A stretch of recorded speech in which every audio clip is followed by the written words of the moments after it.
this video, I'm going to show you how to make a double-layered circular knitting machine beanie in 3 different sizes. The large will fit an adult, medium will fit older kids, and the small will fit younger kids. First, I'll do the full hat making tutorial with the largest size, and then after that, I'll list out the row counts and the yarn amounts for all the different sizes. You'll also find more info down in the description box, as well as a link to the written tutorial. Okay, let's get started. I'll be using my 48 pen Sentro knitting machine for this tutorial. I wanted to show you a few things before we get started. First of all, make sure your machine is on the T setting here. That stands for tube. You don't want to be in the P setting, which is for panel, which just goes back and forth. Tube is what you want for hats because it goes all the way around. And I also wanted to mention, I usually get questions about this. This is my row counter that I attached to the machine, and I have a tutorial showing how I did that. I'll link to that down below. This is just the counter over here, and it's just Gorilla Glue taped to my machine. I bought this on Amazon, this kit. It was actually pretty easy to put on there. And I'm going to be putting another one on one of my other machines soon, so I'll put another video up of that soon, but I do have one from this, which I'll link below. Also, one more thing, this little blue thing here is a thread conditioner that I stuck on there, and it kind of helps cut down on static and it seems to make me have less dropped stitches, so that is why that is there. Probably need to replace it soon, it's getting kind of low, but that seems to be helpful. Also, today I'm going to be using my electric screwdriver with the little attachment to spin the handle for me. This is totally optional. It's just I like to use it because it makes it go a lot faster and smoother and doesn't make my arm hurt. The yarn I'm going to be using today is Heart Brand by Lion Brand. I just love this yarn in my knitting machine. It is one of my favorite ones to use. There's a few others that I like, but this is what I'm using today. So I highly recommend it for this tutorial. And also I highly recommend getting the center pull end out of your yarn if you can, because it makes it so much easier when you're doing a knitting machine project, because you need it to be able to flow freely, and then that way it just does it on its own. You don't have to constantly be unwinding the yarn. To start, we're going to make it turn our thing around here so that the white peg or the white pin is right in the very front. And I am using a Sentro machine, so that's how mine is. Yours may not be white if you have a different one. But we're going to go ahead and take our yarn, and I have the short end over on the right, and I'm just going to loop it around like that around the pen or the hook and drop that tail in the middle. And then we're going to do our cast on row. So we're going to go behind the next hook, in front of the next one, behind the next one, in front of the next one, and you just go back and forth like that all the way around your machine.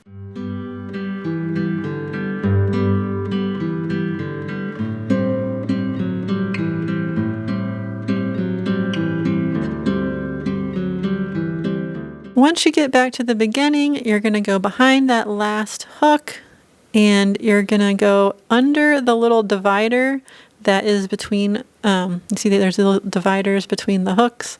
You're going to make sure your yarn goes under that last one that's right before the white hook, and then you just feed it right into the little yarn holder thingy. Just push it right down in there and make sure everything's lined up and where it belongs. And then we're going to go down to our tensioner. It's attached to my machine here. Hopefully you still have one on yours. Sometimes they do break off. But there's 3 different sizes. There's a large, a medium, and a small. And I like to use that small hole for this yarn.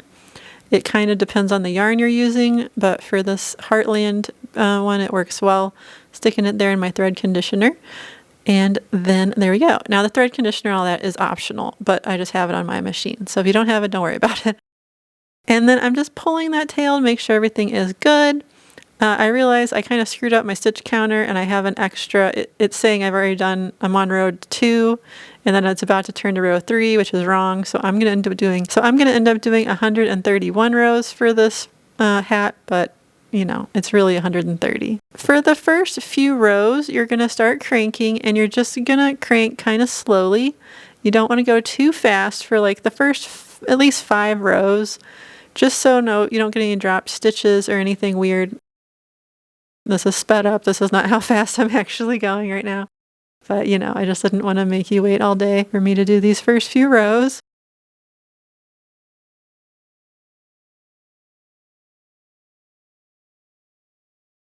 Once you get the first like 5 to 10 rows, I'm actually at 9 rows now, I'm going to go ahead and grab my screwdriver attachment. Make sure you don't use a drill. You only want to use an electric screwdriver if you do this. It will burn your machine out. But I'm going to go ahead and get that going. And I'm just going to crank away until I get to 131 rows on my counter. It's actually 130 rows for this adult size beanie.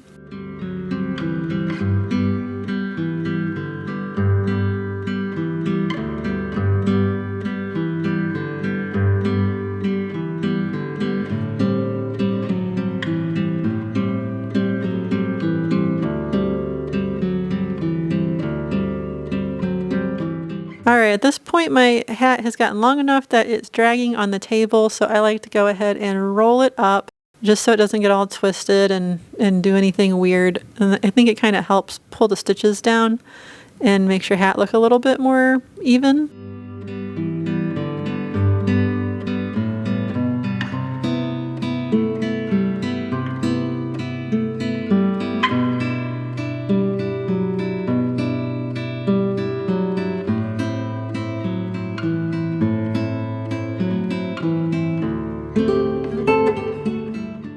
Alright, so I'm getting close to the end here. I'm just going to get my last row in and then stop right before it's over so I don't overshoot my row.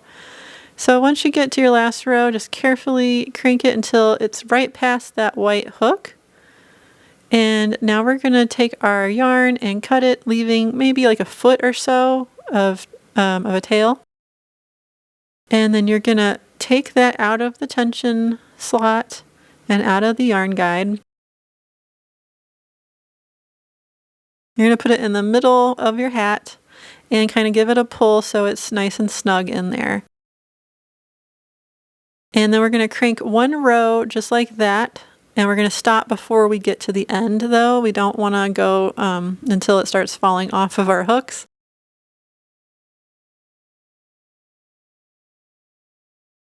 So we're going to just crank around until we're right about here. So this is my white peg here. I'm stopping when it's at that position. And then I'm grabbing my large eye needle. This came with my machine. And I'm going to go ahead and thread this tail onto this needle. And then I'm just going to slowly crank a little bit more because we just want to make sure that our loops don't start popping off. So this is the one where our yarn tail is coming out of. That's the white hook. So we're going to go ahead and pick up the next loop to the left.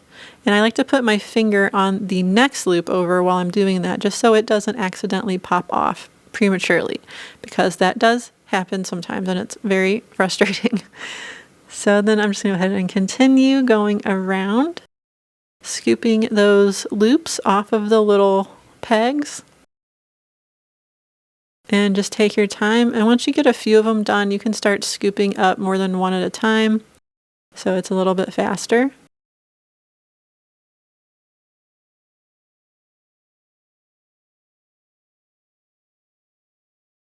And we're just going to continue this around until we get back to where we started.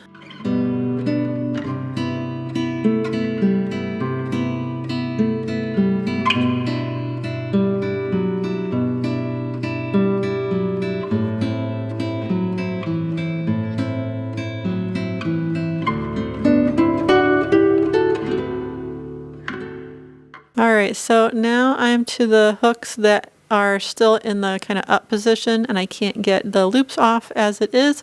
So I'm going to carefully crank my machine so it turns a little bit further. And then scoop up those loops as I go around. I'm just going to do one at a time. I just want to be real careful none fall off and I don't lose any stitches.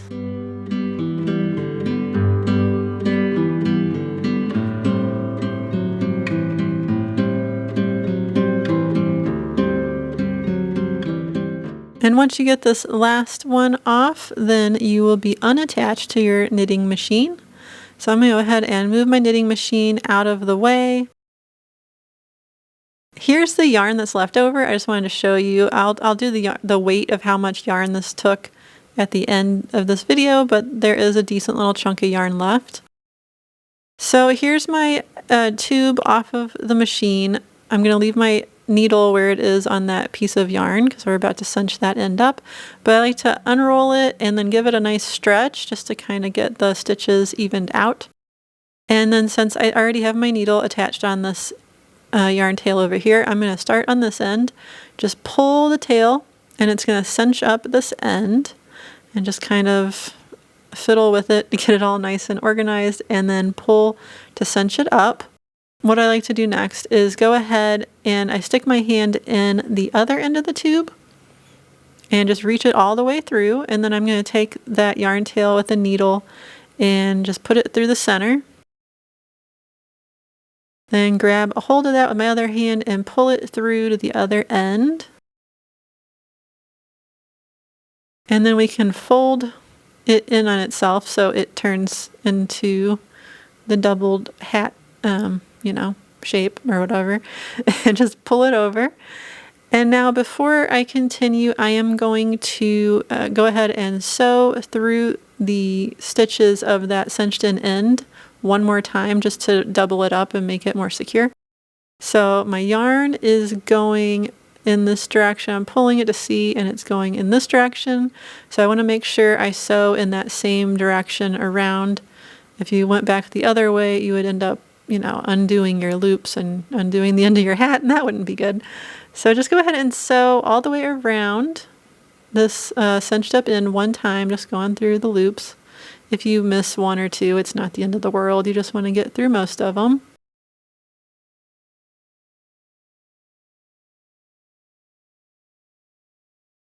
And once you get through all of them, I'm going to go under one or two more loops, and I'm going to stop before the loop goes all the way through and grab that loop, and then just insert your hook through the loop and pull it tight to make a knot. And you might have to slide the knot down if it gets stuck on you, like mine was trying to, but just pull it and then make sure it's good and tight. And then I like to do that one more time just for good measure on this end.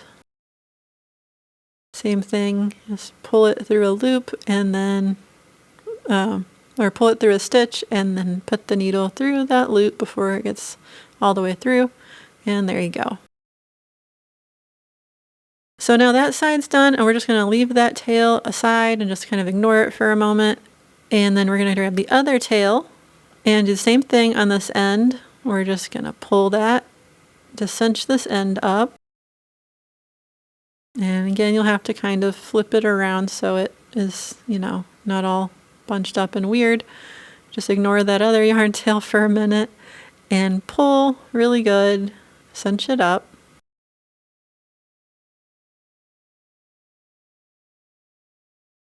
And then just like before, I'm going to go ahead and thread this yarn tail onto my needle, and I'm going to sew around the hole just like I did before. So my yarn is going in this direction, so I'm going to continue sewing around in that same direction just so I don't screw up my end of my hat.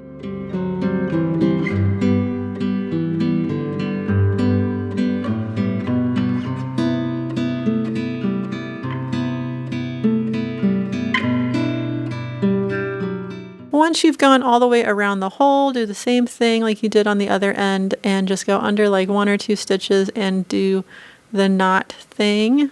So pull it almost all the way through and then just go through that loop and tighten it up real good. And if you have to slide it down, you might have to, like I did.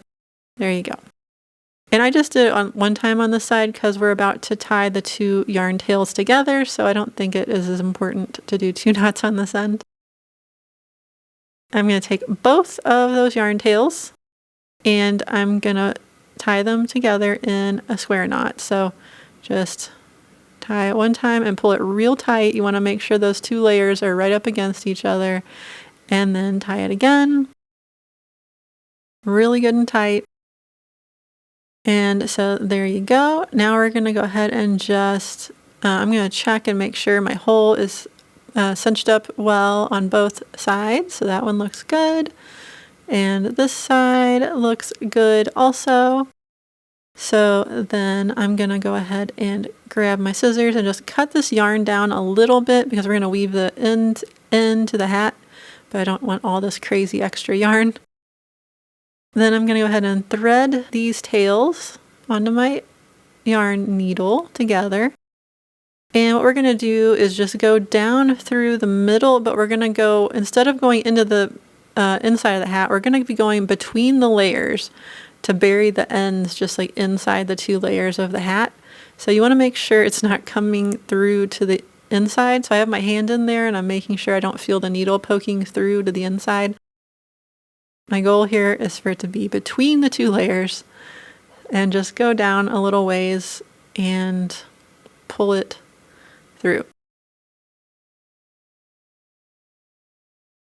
And then before I cut the yarn, I'm going to check just to make sure on the inside that I didn't inadvertently come through and leave like a stitch, a weird random stitch in the hat. And I didn't, so I'm gonna go ahead and just give this a pull and then cut it, and that'll make the ends just kind of go up inside the hat. And there they go. And now you don't even know they're there. And give it a nice stretch just to get everything evened out again. And it's done. Just flip up the brim and your beanie is good to go.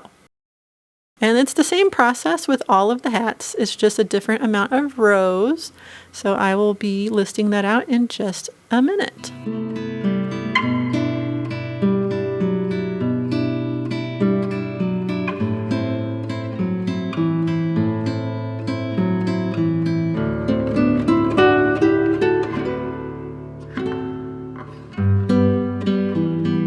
I just love making these beanies. They're great for donations or just to give as gifts or anything, and they're very warm and comfortable. So we have a ton of these for our family, and I love them in the wintertime.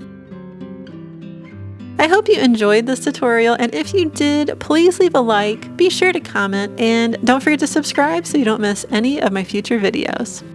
Thanks for watching!